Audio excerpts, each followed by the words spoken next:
Hey there, Alex Kidman here, and today I'm taking a look at this, the Aspera AS8. So this is another budget phone from Aspera Mobile, an Australian mobile phone company, although they don't produce the phones here, they're still Chinese made. A little bit more expensive than the AS5 that I recently reviewed, and by way of comparison, here's the AS5, a little bit smaller as well, as you can see. So the AS5 will run you $99, but if you want an AS8, that will run you about $149. So a little bit more expensive, and I suppose that depends on how you want to look at it. It's either, hey, it's only $50 more, or it's 50% more. Both statements are true, but is it good value for money? Well, in a lot of ways, yes. This phone actually deals with a lot of the issues that I had with the AS5 rather well, but it does so while competing with phones at that $150 price point not so well. Makes it a little harder to recommend. It's an interesting phone, and there's a few things that it's got that I really rather like, and a couple of things where it could probably do a little bit better. So let's get into it. So in design terms, you're faced with a 6.3-inch HD Plus IPS display. Fairly basic, but again, $150 phone. Compromises are to be expected. Bezels are moderate. I mean, they're certainly a lot better than that kind of referencey design thing the AS5 had going on, with a teardrop notch up at the top here, and fairly simple controls at the side, just volume and power. Flip it around and there's a biometric fingerprint sensor. That's a nice addition for this kind of price, plus dual camera lenses. I'll get onto those in a minute. At the base, you've got a standard headphone jack here and USB-C charging. Again, nice little upgrade from the AS5 there, because that had micro USB. The other feature that this has in design terms, which is a little bit unusual for Android phones in 2023, is that it's got a removable battery, and I will try once again to see if I can get the base of this thing off. It's actually not too hard most of the time, but bear with me for just a second. Yep, there we go, got the catch, and then the back will pop off to reveal the battery, plus dual nano SIM, plus micro SD, although it'll only go up to 128 gig boosted, so you're not going to get a lot more storage in there. Still, again, not bad for $149. That's none too shabby. As you can see, it's also got this metallic green coloured case. It's called Mint. And look, it's okay. It's a nice enough design note. It doesn't quite look like it's a super, super cheap phone. And this is still a fairly affordable sort of phone. So those dual cameras on the back also kind of help to sell that idea that, hey, this is actually a slightly better phone than you might think. But no, not really. So at the back, you've got a primary 8-megapixel sensor and then a 0.8 megapixel sensor. And yeah, 0.8 megapixels. You're not shooting a whole lot with that because it's basically just a focusing sensor. A lot of these lower cost phones these days have macro sensors, but that's not what's in play here. And then at the front, the front-facing sensor here is just a 5-megapixel. Fairly simple stuff. Camera quality is not superb. It's measurable against what you'd expect out of a $150 phone, basically. For kind of happy snaps in reasonable daylight, yeah, it's okay. I'll throw up a few photos here, of course.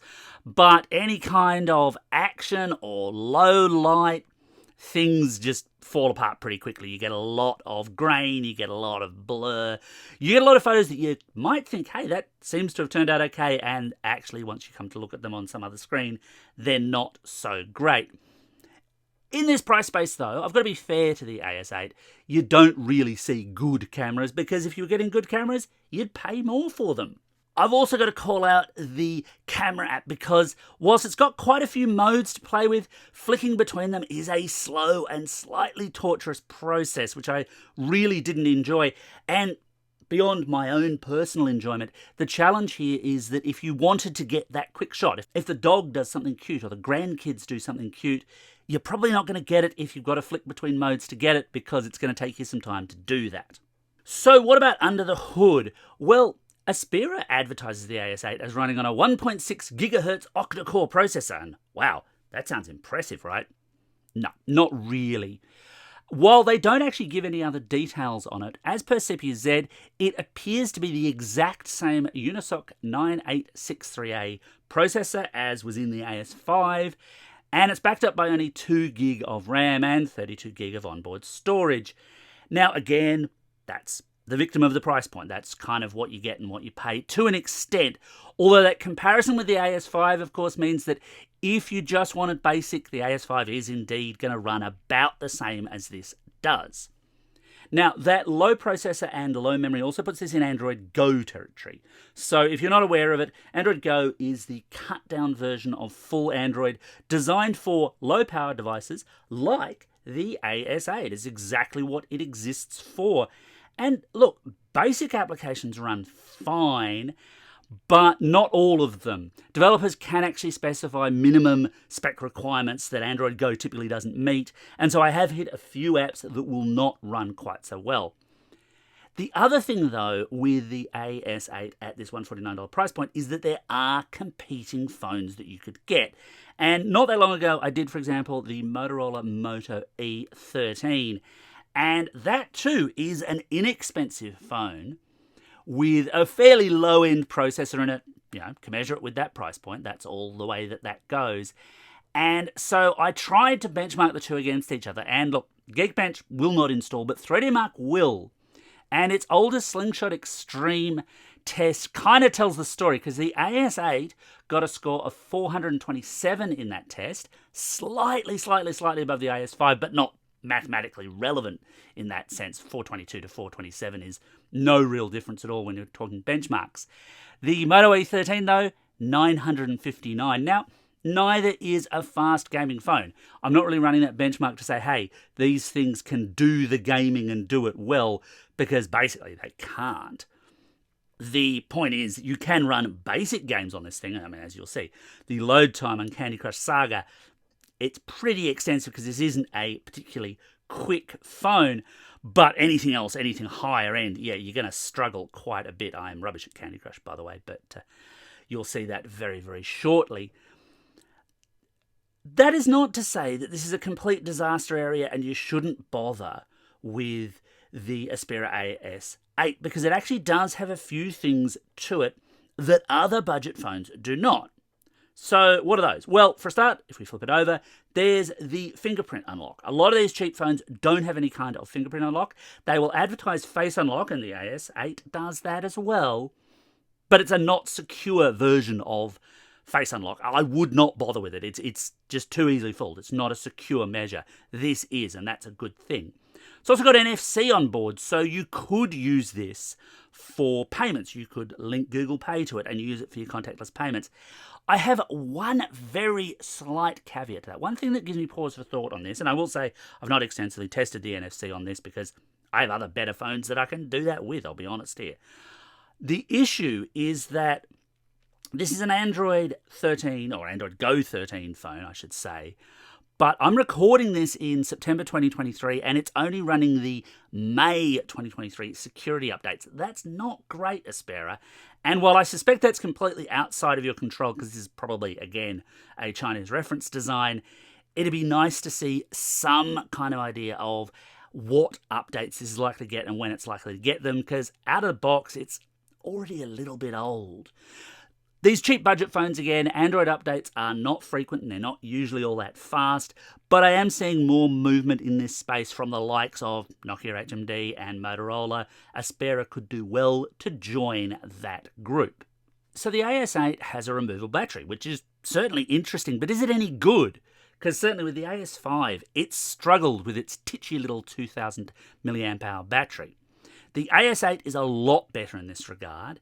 Its battery is a 4000 milliamp hour, which is on the acceptable side for Android phones these days. 5000 is a little more common, but 4000 is still getting up there. And with that slower processor, I had reasonable hopes for its battery life, but then the AS5 did not do well, so my hopes were a little mixed, I suppose. Running it through my standard YouTube 1-hour battery test gave it a battery remaining score of 90%, which is absolutely on the line of where I see phones that can typically last out a day's usage. Obviously, this does depend on how you use it, how many calls you make, how many games you play. All of those kinds of things can drain a battery or help a battery last a bit longer. Anecdotally, yeah, I can get through a day with this. I couldn't get through a day easily with the AS5 without some really careful management, but this thing can last the day. The other nice thing here, of course, is it's USB-C, not micro USB, so it'll charge from nearly anything. In fact, even iPhone chargers, well, even the newer iPhone 15 chargers are USB-C, so you know, we're heading more towards that universal world. That's really good to see. You do get a charger in the box, but it's only 5 watts, so don't expect it to top up the AS8 particularly quickly. So should you buy the AS8? Look, it's an interesting phone. I've got to say, I think in this price space, the Motorola Moto E13 is a slightly better buy for most people. The reasons why you might pick these are basically around that NFC and the biometric unlocking, if that's important to you. Otherwise, the E13 did outpace this both for battery life and performance, and those are important metrics. Neither has great cameras, but that's to be expected at this price point. Of course, that price point is variable. You may find this on sale somewhere, and if you do, if it drops down in price, it becomes a much better buy. It's certainly a much nicer and more capable handset than the AS5 was, and so it's recommended in that budget space, but there are better options out there. It's certainly worth having in your comparison pile anyway. So that's my take on the Aspera AS8.